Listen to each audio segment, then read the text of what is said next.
Commander Appo. Appo followed orders and always had. On Umbara, even as Krell pushed his men past the edge, Appo stayed locked in. He carried out every command, even when it cost lives. During Operation Nightfall, he led the 501st without hesitation.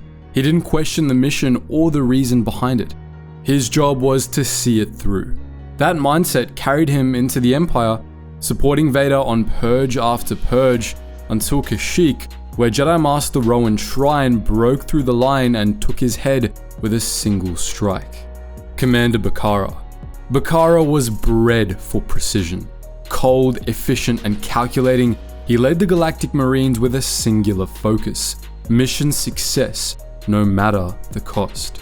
He respected Jedi General Ki-Adi-Mundi, but when Order 66 came, Bacara didn't hesitate.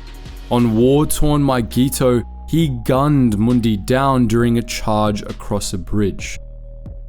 Bacara's philosophy was simple. The law was sacrosanct and orders were made to be followed.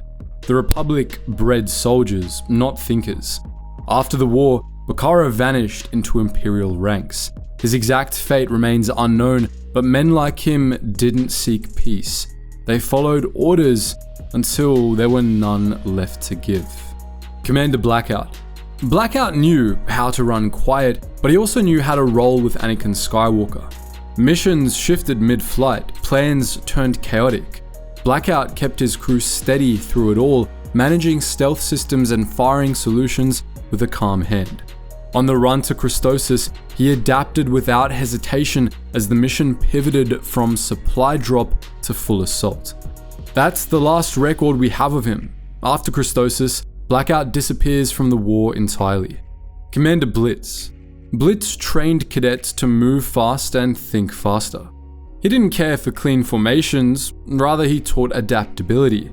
When the Separatists attacked Kamino, Blitz led a 3-man strike team straight into the chaos, destroying Trident drills before they reached the cloning labs.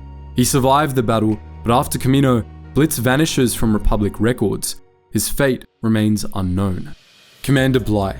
Bly was loyal, devotedly so. As a commander of the 327th Star Corps, he served under Jedi General Aayla Secura with fierce dedication. But clones like Bly weren't raised to ask questions, they were trained to obey. When Order 66 was issued on Felucia, he didn't hesitate. He opened fire on Secura, the same Jedi he had fought beside for years. To Bly, discipline outweighed doubt. His loyalty was to the command chain, not to individuals. After the Purge, Bly continued serving the Empire, participating in the hunt for 2 Jedi Padawans that had escaped Order 66 on Felucia. But his ultimate fate, like many clones, is unknown. Commander Bo. Bo served the 501st during the first month of the Jedi Purge, backing up Appo and Vader in a brutal shootout on Kessel. He helped execute surviving Jedi mid-fight, then returned to file their death reports. After Appo's death on Kashyyyk, Bo quietly took up the mantle of Commander of the 501st, continuing Purge operations and keeping the Legion functional. Beyond those early missions, the trail ends. Bo's final fate was never recorded. Commander Cards. Stationed at the Jedi Temple, Cards ran card tournaments for off-duty clones, giving soldiers a moment of normalcy in the middle of a war. Arc trained and fully equipped, he was never deployed in any known battle. No combat history, no after-action reports. Cards fades from the record before the war's end. Commander CC-4816. CC-4816 served under Darth Vader during the early Jedi Purges. On Kestervel, he led a clone unit to capture Jedi fugitive Das Janir. When Vader sensed explosives near a hotel entrance, CC-4816 had engineers sweep and disarm the traps. But before they could pull back, the area was flooded with fuel and ignited by a flare. He was killed in the resulting fire, along with several others in the squad. Commander Clutch. Clutch served during the Thustra campaign, advising Jedi Commander Pix to strike first before Sephi forces could organize. He understood the tactical risk, but deferred to command. When Pix was deceived into believing Yoda had been executed, Clutch relayed the order for a full assault. The attack failed. The king of the Faie died, and Thustra was lost. Clutch returned to Coruscant after the battle, but nothing is known of his fate beyond that. Commander Cody. Cody was the model clone, efficient, composed by the book. He served under Obi-Wan Kenobi throughout the Clone Wars, not just as a soldier, but as a trusted second in command. Yet, when Order 66 came down, Cody didn't flinch. No hesitation, no warning, he ordered Kenobi's death with the same tone he used to relay mission updates. The mission came first, always. In canon, we learn Cody struggled with what he did. By the time of the Empire, he defected, unable to keep playing Enforcer for a regime that had erased everything he once believed in. In Legends, however, he continued to serve the Empire, though he grew increasingly frustrated with the incompetence of Stormtrooper recruits. Commander Colt. Colt believed in one thing above all: fight together or don't fight at all. He drilled that into cadets, then lived it himself during the defense of Kamino. As droids swarmed the city, Colt held his ground, protecting cloning facilities room by room. Ventress found him in the chaos, lifted him with the Force, then drove her blade through his chest. Colt died on Kamino, defending the birthplace of the Republic's army. Commander CR-57. CR-57 was on the southern perimeter of Thustra when the Faie attack began. As the line collapsed, he stayed on comms, calling out positions, tracking enemy charges, holding out as long as possible. His transmission cut mid-sentence, drowned in static and fire. CR-57 died that day, but his final message gave the others a chance to regroup. Commander Crosshair. Crosshair stayed with the Empire when the rest of his squad walked. Chip or no chip, he followed orders. That loyalty got him command of an elite squad, handpicked by Tarkin and given the rank of Clone Commander.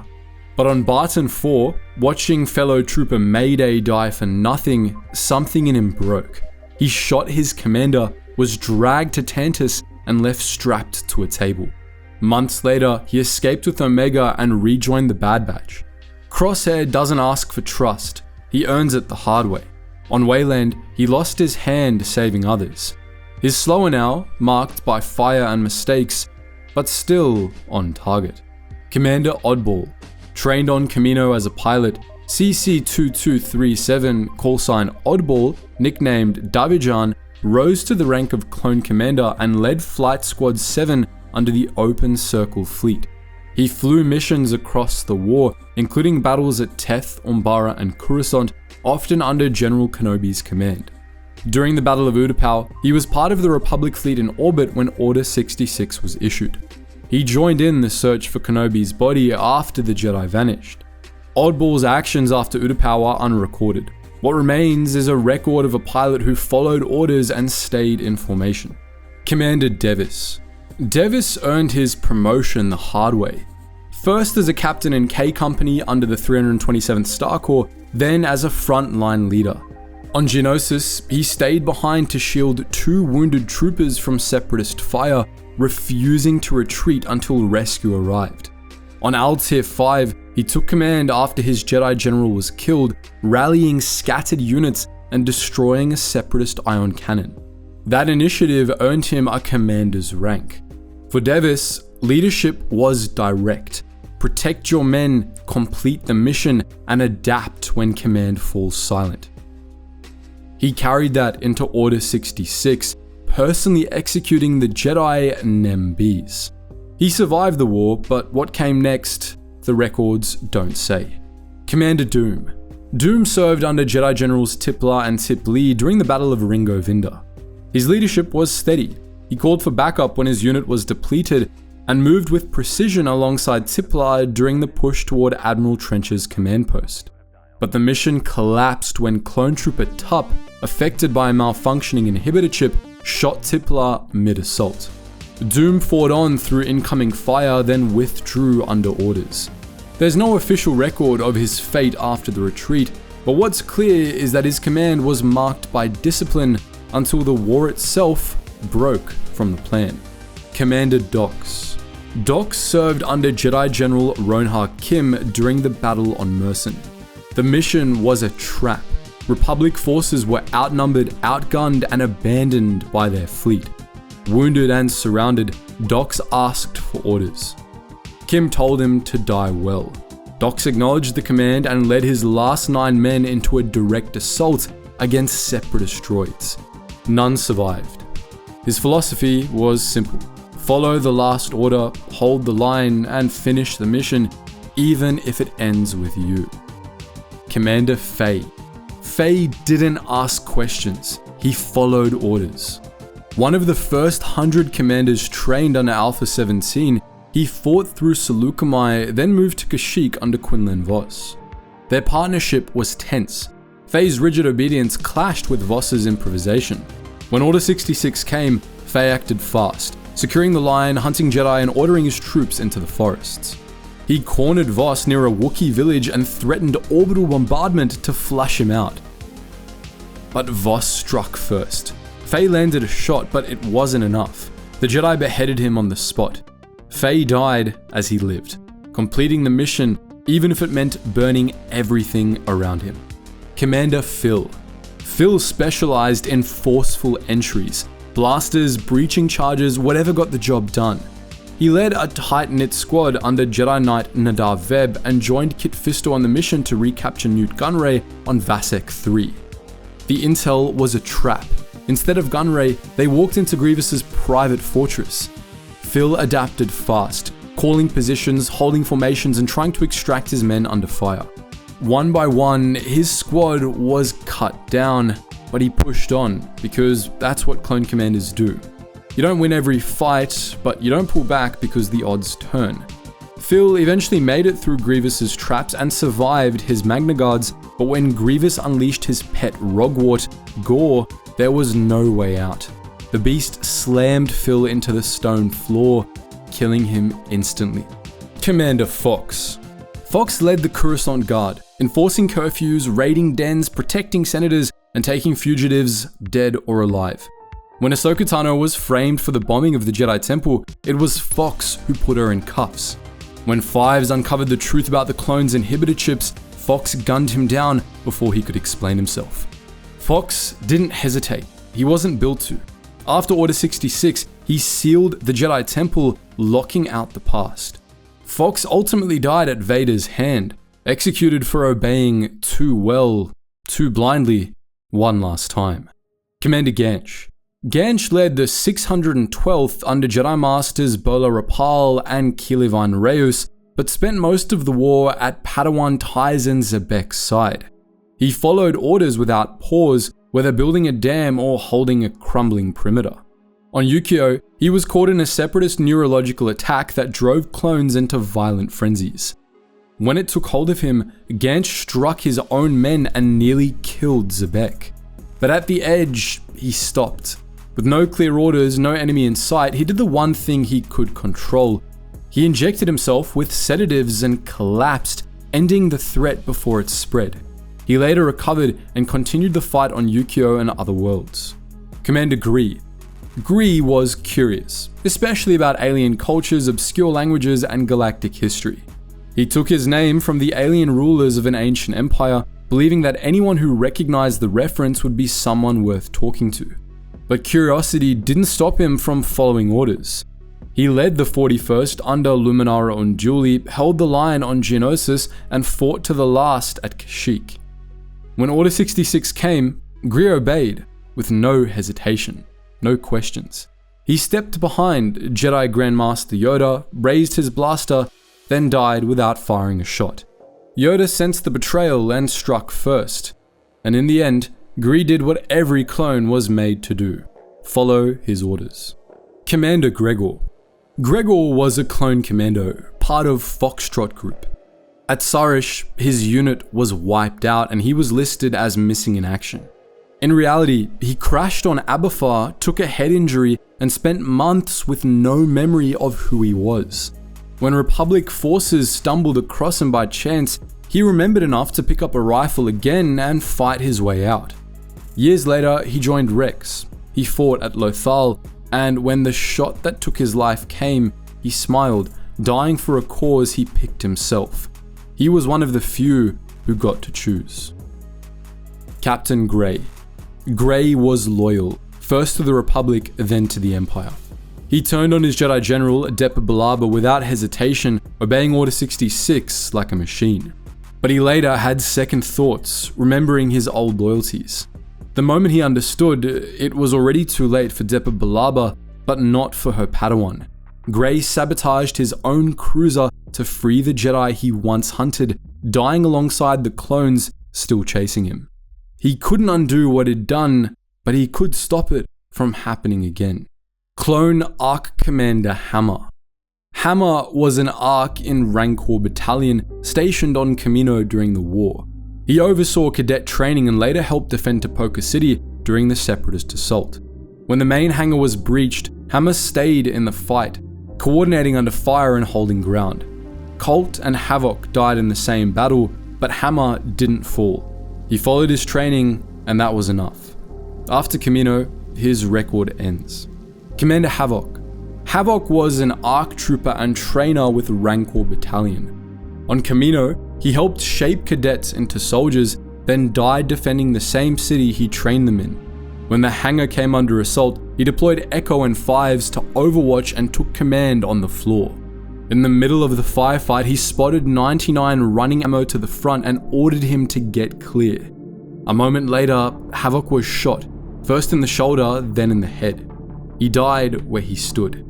To Havoc, training clones was preparation for the cost of holding the line. Commander Jet. Jet led flame troopers under Kiadimundi during the Second Battle of Geonosis. When gunships were shot down, he kept the men moving, regrouping under fire, clearing the ridge, and pushing through Geonosian tunnels to reach the staging zone. He gave reports, tracked losses, and only committed a few war crimes along the way. Jet later oversaw a mission to stop a Geonosian supertank loose aboard a Republic Star Destroyer. He didn't talk much, but the way he fought said enough. Stay focused, move forward, and finish the job. Commander Keller. Keller served on Tula during the Outer Rim sieges, commanding a unit of clone paratroopers and galactic marines. When Order 66 came down, he executed General Sims and turned his forces on Jedi Kai Hedora and Padawan Noi Ranar. They escaped, but Keller locked down the nearest city, raided bars, and enforced martial law, but still came up short. The Jedi slipped past his lines and vanished into space. For Keller, the mission came first, but for once, force wasn't enough to finish it. Commander Kite. Kite wasn't built for space. "I'd rather die with dirt, not deck plates, under my boots," he told his general. But duty didn't wait for comfort. Assigned to the Laudable in the Fu system, Kite was running fleet patrols with Jedi General Aris Noon when the Malevolent struck. An ion blast took down their shields. Turbo lasers followed. Kite died on the bridge, still at his post, still out of place. He'd trained for the mud and blood of ground war, but General Grievous didn't ask. Commander Levet. Levet earned the nickname Commander Tactful, but that didn't spare him from brutal orders. On Killura, he led the 35th Infantry, evacuating colonists at gunpoint after negotiations failed. The mission moved on, but Levet didn't forget. After Order 66, he deserted the army and followed Kal Skirata to Mandalore. There, he traded armor for soil, trying to grow food with no experience but a training video. He never looked back. Some clones may have stayed soldiers, but Levet chose a quieter fight, feeding the people he'd once been told to control. Commander Monnk. Monnk led scuba troopers under Kit Fisto during the Battle of Mon Cala. He fought underwater, outnumbered and surrounded, taken prisoner more than once and still returning to the fight. When the Republic finally turned the tide, Monnk helped rally the freed troops, leading the final push against Separatist forces. He didn't give speeches, but he stood watch, held the line, and fought until the job was done. After Mon Cala, the records go silent. Whether he followed the next order or vanished into the deep, no one can say. Commander Neyo. Neyo didn't talk much. He wasn't built for camaraderie. He was built for execution, precision, and silence. Assigned to Jedi General Stas Ali, Neyo led the 91st Reconnaissance Corps with cold efficiency. When Order 66 was issued, Neyo didn't pause. Riding alongside Ali on Saleucami, he fell back, gave the signal, and blew her away. For Neyo, duty wasn't something you felt, it was something you performed. And under the Empire, he kept performing, fading into the anonymous white ranks of stormtroopers where clones like him were right at home. Faceless, obedient, and replaceable. Commander Pons. Pons fought beside Mace Windu starting in the first battle of the war. He led Lightning Squadron on Ryloth, stood firm on Malastare, and stayed behind aboard the Endurance to face the crash. Captured by bounty hunters, Pons was executed without ceremony, stripped of rank, name, and cause. Even so, when Aurra Sing demanded his identity, he answered with his number, a soldier's final instinct. Pons died with discipline. In a war that consumed everything, it was all he had left. Captain Rex. CT-7567 was known to most as Rex, captain of the 501st, right hand to Anakin Skywalker, and a veteran of many major battles of the war. He led men into carnage without flinching, followed the Jedi into the fire, and bore the weight of every loss. But Rex's loyalty had limits. When Order 66 came, he hesitated. He hesitated because he was aware of what the war had done, of what they'd become. He pulled the trigger, but not before warning Ahsoka, not before trying to fight it. Rex survived the Clone Wars, but survival didn't mean escape. Years later, Rex resurfaced in the Rebellion, older, quieter, still wearing the armor. Not for the Republic, but for something else. Maybe memory, maybe guilt, maybe because he didn't know how to be anything else. Commander Salvo. Commander of the 32nd Air Combat Wing, Salvo lived by a motto etched into his helmet: live to serve. On Mokana, that meant executing Order 66 without hesitation. When Ion Squad refused his command, he reported them for treason. Other Jedi weren't so lucky. His 22nd Company cut them down. Later, Darth Vader arrived. Salvo handed over lightsabers and bodies, uncertain of who or what Vader really was. The Dark Lord's reply was, dispose of them in any fashion you see fit. Salvo didn't ask questions. In the new Empire, obedience was the only thing left. Scorch. RC-1262 was a demolitions expert and the chatterbox of Delta Squad. Scorch fought on Geonosis, Kashyyyk, and on many other battlefields. He joked through firefights, but his armor told the truth. Burned, patched, worn. When the war ended, he stayed in. Jedi were now targets, orders were orders, Delta Squad followed them. In canon, Scorch remained active long after most clones, serving the Empire on Mount Tantis, hunting escapees and dragging prisoners back underground. He never defected, never disappeared. What he believed, he buried it. Some clones ran, some resisted, but Scorch followed orders until the Bad Batch gunned him down. Commander Stone. Stone was assigned to protect Senator Curris and Jar Jar Binks during a relief mission to Florum. When pirates ambushed the convoy, Curris died and command fell to Jar Jar. Most clones would have resisted, but Stone adapted and he defended the representative authority, even if that representative wore floppy ears and tripped over his own feet. To Stone, the chain of command was everything and it was his job to uphold it. Commander Thire. Yoda once told Thire, rush not into fights. Long is the war. Only by surviving it will you prevail. That stayed with him. Thire was deliberate, steady, and on Ragosa, he learned that following orders wasn't enough. Surviving meant adapting. Years later, Commander Thire co-founded Homeworld Security Command on Coruscant alongside Republic Intelligence Director Armand Issard. He obeyed Order 66 and hunted the Jedi who'd once inspired him. That same patience, once a virtue, became the cold efficiency of Imperial enforcement. He remained on Coruscant, head of the shock troopers as the Republic fell and the Empire rose. He survived, and that was the mission. Commander Thorn. Thorn named his rotary blaster the Hammer. It wasn't subtle, but then again, neither was he. In battle, he was defiance made real. A wall of fire holding the line long after it collapsed. On Scipio, his men were cut down, his escape gone, his odds 0. Still, Thorn fought. He fought because he was still standing. Maybe that was enough. He fell where he stood, weapon in hand, shouting his final cry, for the Republic. For Thorn, duty was this, to fight until there was no fight left in him. Commander Trauma. When the Temple of Edict came under siege, Commander Trauma stood at the front with Jedi Master Halsey, outnumbered but not outmatched. Then Savage Press arrived. Droids were one thing, but Savage was something else entirely. Trauma ordered a charge, refusing to give ground. Blaster drawn, he faced the Dark Acolyte directly and fell in moments. No retreat, no surrender, just the trooper doing his duty to the very end, no matter how stupidly executed. The Temple of Edict was lost that day, and so was he. Commander Varna. Commander Varna showed up when it counted.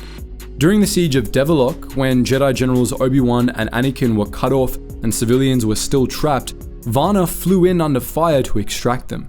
No hesitation. Couldn't let you fellas have all the funny jokes moments before the gunship was hit. He didn't survive the evacuation, but he made sure the others did. Commander Vill. Vill believed soldiers were only as good as their orders, and the Empire kept them coming. From executing prisoners on New Plimto to enslaving their families, he followed commands with precision. "We live to serve," he once said, but added, "A soldier needs to feel useful." That belief died with him.